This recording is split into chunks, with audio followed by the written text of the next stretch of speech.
what you see in this team that maybe has impressed you, and what's kind of been your impression just a couple of games in from the team standpoint? From a team standpoint, you just see a lot of open flow and compete and skill happening. So there'll be flashes of really, really good plays, and you're like, wow, all right, cool. That was awesome. But happens more than you'd think, and I'm excited to be a part of that. And it's pretty cool to actually see a bunch of guys doing stuff that I'd be like, wow, I wish I could do that, something like that. So a lot of skill, a lot of talent, and a lot of energy. So it's all coming together, and I think we're going to start winning some games here. Bloomfield, Michigan, and the first person I thought of was Jack Clement, and Clement was a big part of last year's Robertson Cup, and you played against him in high school. Yeah, he was I think year below me. I think he's 99, but our schools, Brother Rice and Cranbrook, had a big rivalry, and it was always fun playing, always close games. Always noticed that, whenever he was on the ice, and same thing here, he was a big player here, so it was good to see him move on.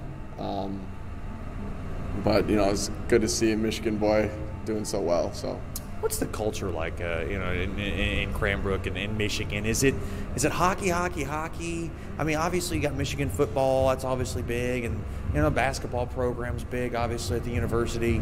How much is it the big hockey cabinet? Michigan's starting to develop into an all sports thing because Michigan football has been doing really well. They've coming on. They're on the upcoming and doing pretty well. Basketball, they're, I think, ranked now in the nation. Last year went to the semi-championship. National championship and lost. But, and then there's always the hockey. Hockey, it's always been hockey. It's a cold state in the winter.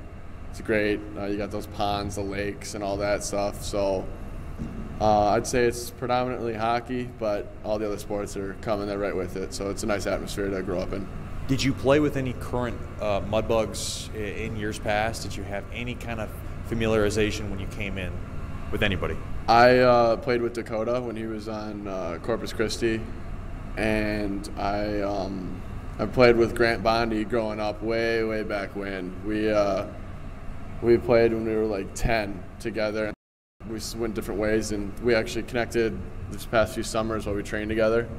So it was nice to have some familiar faces coming down. How can The range is pretty broad. I mean, we've got a lot of, husband and wives, dual income, no kids. We've got a lot of families that go, and we've got a lot of single people that go. So the trips are all across the board. Most of them, though, are more adults go on some of the trips and stuff like that. And every once in a while we have some, 20, 21-year-old, the kids come with them, but it's usually, we don't have a ton of younger kids right now. Christian always seems to be busy with these scuba classes, and we're going to be doing dive